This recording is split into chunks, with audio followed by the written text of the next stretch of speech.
into the postseason. Congratulations to the Orlando Magic. It is a brand new edition of the association. Mike Yam, I got a 5-time All-Star in John Wall. I got an NBA champion in Tristan Thompson. And guys, look, if you would have told me Orlando was going to win this game, sure, could see a path for it. If you would have said Charlotte could win this game, absolutely.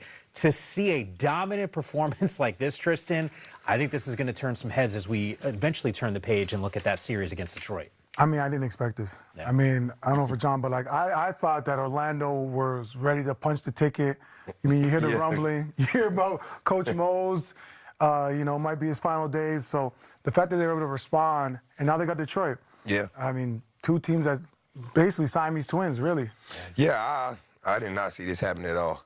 I thought Charlotte was coming with the momentum from last game to come in and try to beat them. Like you said, we both thought the Magic was ready to go to Cancun. But the Magic, the way they play today is the Magic we thought they could be all year. They're a team that should be top 4, top 5 in the East and could be competing against a good team. So I feel like the matchup against Detroit, it fits them perfect. Like, I think Detroit, they're probably not worried about who they had to play, but you'd probably rather play Charlotte, a younger team, than to play the Magic right now. All right, I'm glad you bring that up because we will focus in on what is still to come for this Orlando Magic team. But let's show you how they got there against a Hornets squad that had so much firepower out on the floor. Keep in mind, by the way, as soon as we get to the press conferences, head coaches, star players, we will bring those to you here on NBA TV. Fired up squad. You would think they got some swag. This team also pretty confident. Yeah, they came in confident. Listen, Orlando finally played with some pride. They did.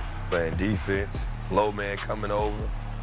It's pretty crazy here. Jalen Suggs knocking down the jumper. What's wild here defensively, you saw the block shot. I mean, this is an Orlando team that made everything very difficult for the Hornets throughout the course of this game. But like what John said, this is the most frustrating thing about this Orlando Magic team, right? You just don't know who you're going to get. One night you're going to get a team that could give any team in the East a run for their money, and then the next thing you know, they're basically the same. They're out to lunch. You saw the Wendell Carter jumper. He goes for 16, had 10 real fast. And once again, you're talking about defense here for the Orlando Magic, 24-second violation. And, I mean, you look at this. Man, they rotate, man. This is like what you expect from them. Like, you got guys that can defend, being in every gap, being a low man, helping.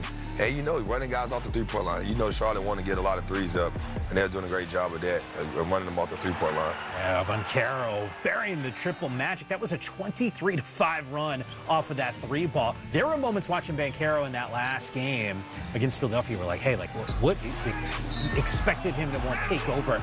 That was what we got here. This is a Paolo you want to see. Getting downhill, being physical, like getting out in transition. But that catch and shoot three, that's the only ones I want to see. But last game, it was like 3 possessions in a row. He shot 3 corner threes when you're down 2 or 3. Like, that's what the team want to see you do. Like, they're standoff in the paint. No, get your head down, get to the rim, man, and be super aggressive. Value possessions, right? Yes.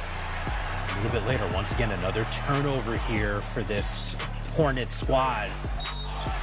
They had more turnovers in the first half, guys, than made field goals. That's not a recipe for success. And not going to work on the road either. Again, another turnover, leading the points. Desmond Bane, who was the team's offense last time out, look, 5 players in double figures, it felt like he set the tone, but didn't have to dominate the ball offensively. Well, if you get 22 to 7 points in transition, that's what you want to do. And this Magic team has so many guys, from Jalen Suggs to Francois to Desmond Bane to Paolo. Whoever get the ball, Anthony Black, they can push it and have a fast break at any moment. But getting those defensive stops helped them. Look at that block, Wendell Carter. And doing what he was doing as a big. And this game was a clear sign of a team that's been to multiple playoffs and has playoff experience compared to a team that's young and fresh and just, it's been a great season for the Hornets, but it shows you the difference, right? And I know Jamal Mosley's probably asking his coaching staff, like, how can we get this team each and every night? And especially now, going against this match against Detroit, like, this is going to be a dogfight. This is going to be a UFC match. Well, that's what I like to see. Get downhill. Do that every time. Get downhill. No excuses, man. No. Every game. But I know the answer what you just said, Trish. I'm showing this tape and film tomorrow. Like, this is it. I'm showing you this from the start of the game. And I want you to understand this is how we got to start every game against Detroit. Like, what we did defensively, got out in transition, shared the ball, didn't care who scored, took the open, right, accessible threes where they needed to be. That's what they got to be. Got to be disruptive. Yeah. Look at that, diving on the floor. They wanted it. Yeah. You know what it is?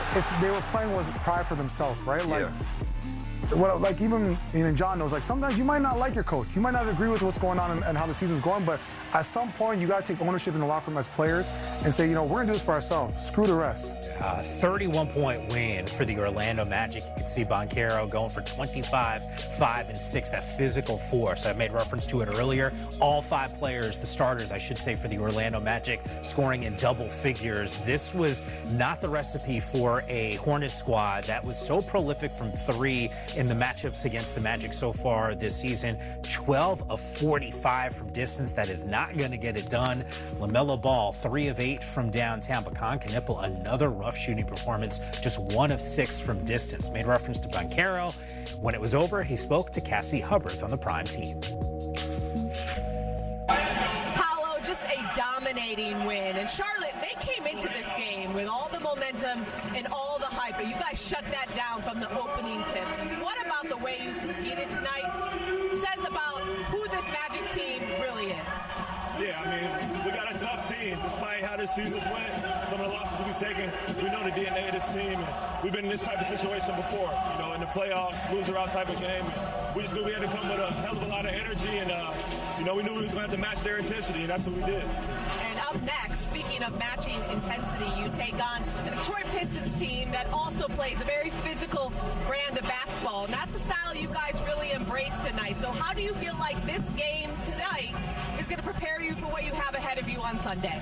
Yeah, no, we know that's going to be a dogfight, you know, so we got to rest up, get ready to lead tomorrow, and be ready for game 1 on Sunday.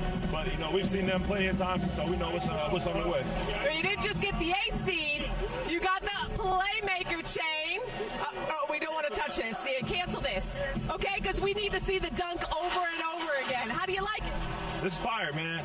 This is 2026 technology right here. Exactly. And in that dunk, we need to see it over and over again. Congrats on the win, and good luck in the first round against the Pistons. Thank you. Appreciate it. Go Magic.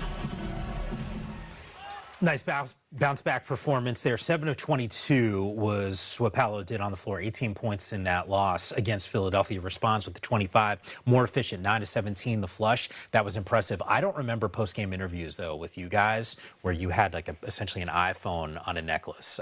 I wish they had that when I was in style, because I had a couple of dunks I would want to see on replay. Yeah, listen, me too. A couple putbacks. I mean, I guess the budget went up with these TVs. Yeah, for sure, for sure. Meanwhile, the Orlando Magic victorious, and here in this hour on NBA TV, as soon as the head coaches, not to mention some of the star players, hit the podium, we will get you those press conferences here on NBA TV. First coach is up and ready to go. Jamal Mosley coming off of a win. Let's take a listen here. Dan, before you say anything, I'm going to tell you right now, the reason why we got this victory in more ways than one was our fans. They were absolutely unbelievable, and they've been unbelievable through the ups, the downs, the highs, the lows.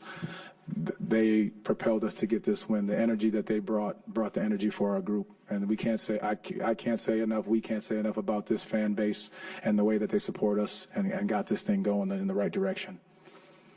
On top of that, obviously, it was a do-or-die game for your group tonight. For them not only to come out with a win, but to do it in that type of fashion, what does it say about them? They respond.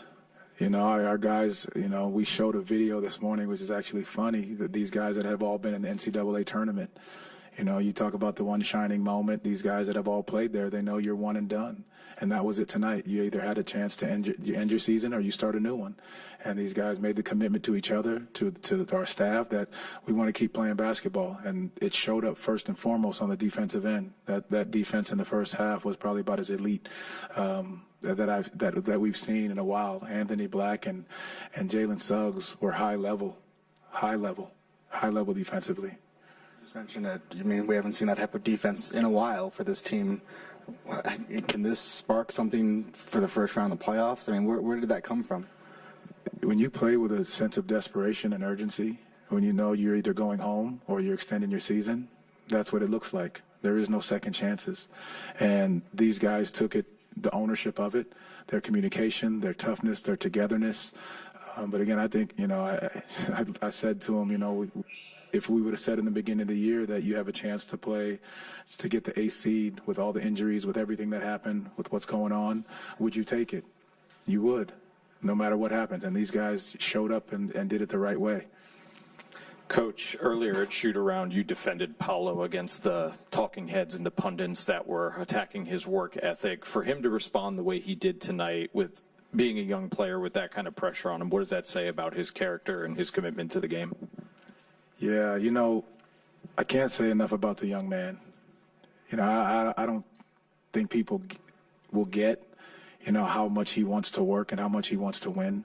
And, it's easy to always say things when things aren't going the right way, but he's put his head down and he worked. That's what he's always done. He finds a way to respond.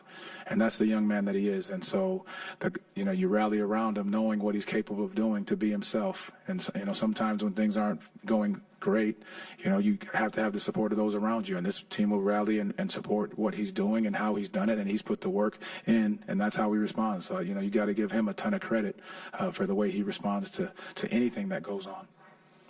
How important was the minutes and the scoring he got from Wendell there in the first quarter? I think he had 10, including a pair of three-pointers, but just his production and to get, you guys that 20-point lead there. The most impressive thing was not necessarily the scoring. It was the fact that we talked about them having 24 offensive rebounds in that Miami game, and then you hold them to, close to, they get 7 tonight. That's big. Diabate has been a monster on the glass, and to hold him off, and that's a big credit to Wendell. So yes, the scoring is the thing, but his ability to keep him off the glass, our guards making the commitment to come back and help him, them holding each other accountable when it didn't go the way he needed to, when they got a couple 50-50 basketballs, that's what this team is about, and that's what it's continued to be about. Jamal, what does it feel like to finally have this team play the way everyone really knew they were capable of playing, and to deliver a performance like they did tonight? Yeah, not surprising in some ways.